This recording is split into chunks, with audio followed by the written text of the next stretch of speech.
Hi guys, welcome back to the channel. It's James, JT at the movies, and today's video is another collection update. I'm going to be showing you everything that I've picked up in the end of February and through March so far. We're pretty much at the end of March as I'm filming this. I think it's the 27th if I'm not mistaken, and with Easter coming up this weekend, I won't be going out anywhere to buy any more movies.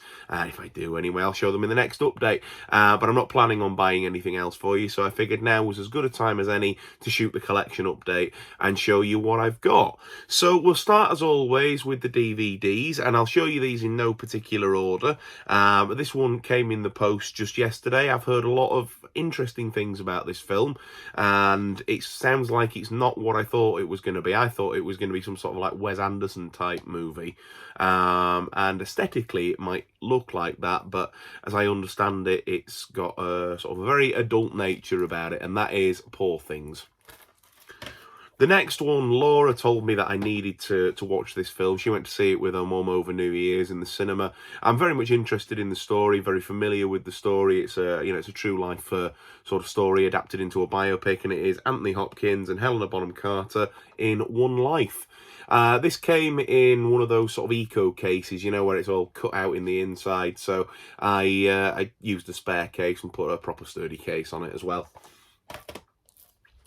This one looks like it's going to be quite funny, and it's starring two actors that I'm enjoying when they're turning up in things at the moment, Sydney Sweeney and Glenn Powell in Anyone But You.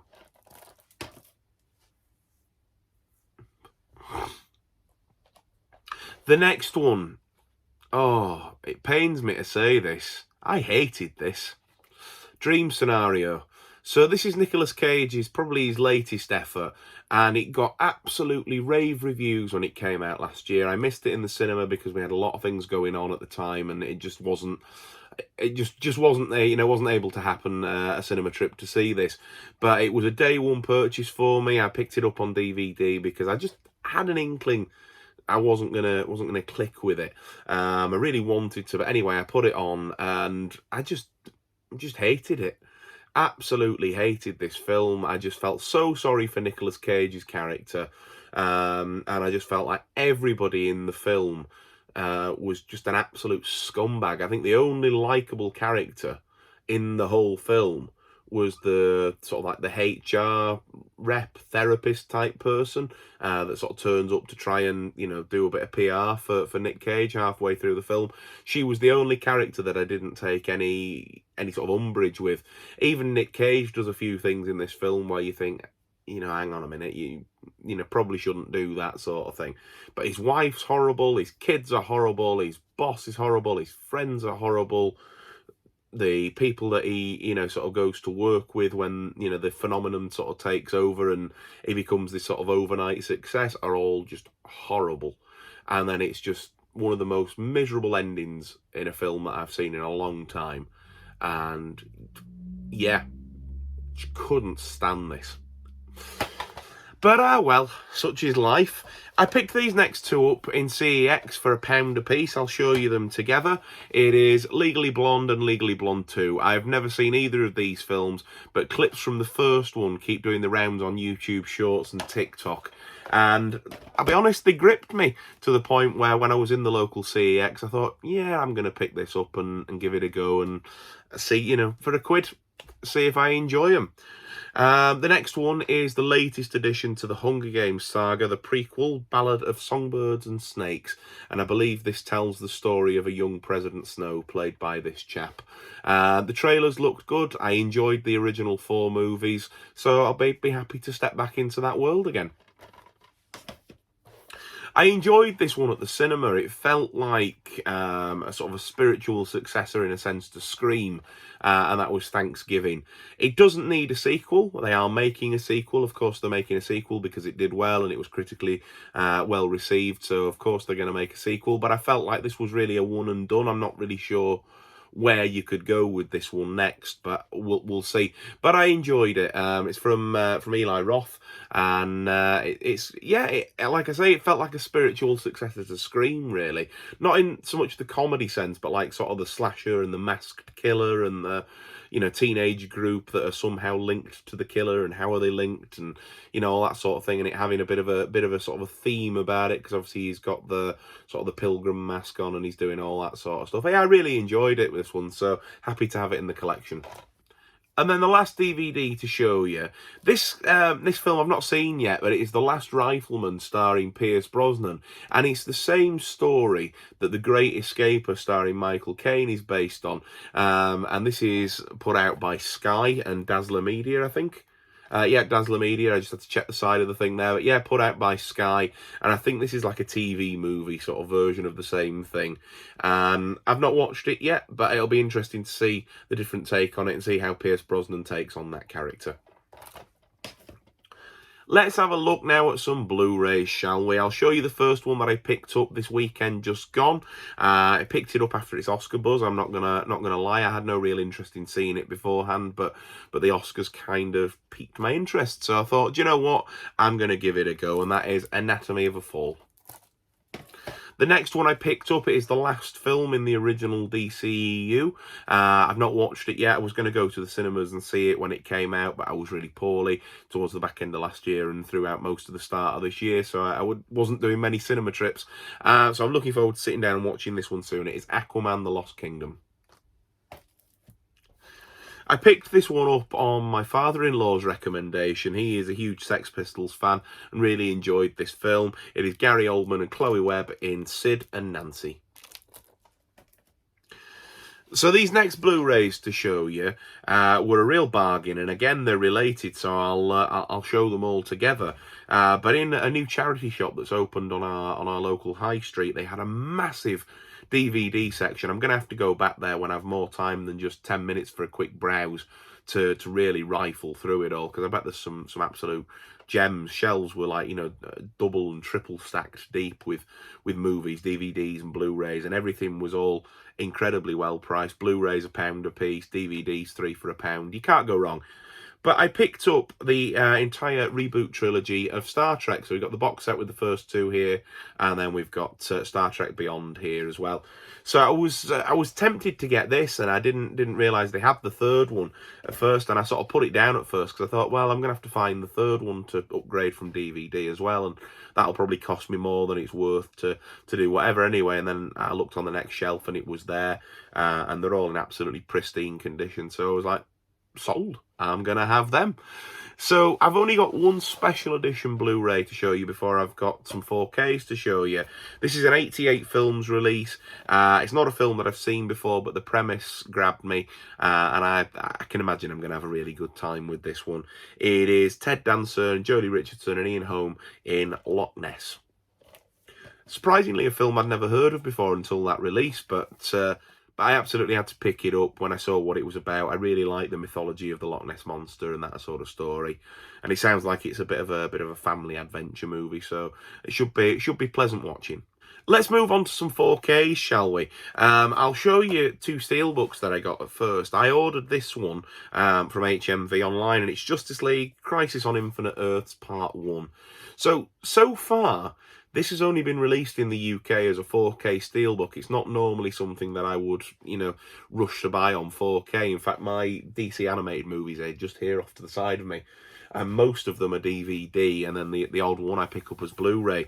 And it comes with the Blu-ray as well, and then the J cards inside, as well as the 4K, and there's some artwork there of some of the Leaguers behind it, and that's what the back of it looks like. I really enjoyed it though. I really enjoy the story of Crisis on Infinite Earths and the various retellings it's had in media across the years.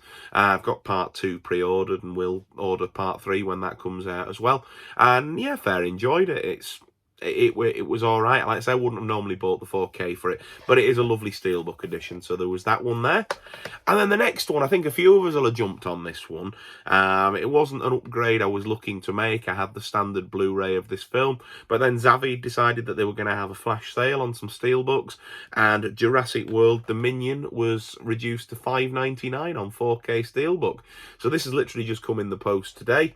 It's a really nice looking steelbook. It's arrived in mint condition as well.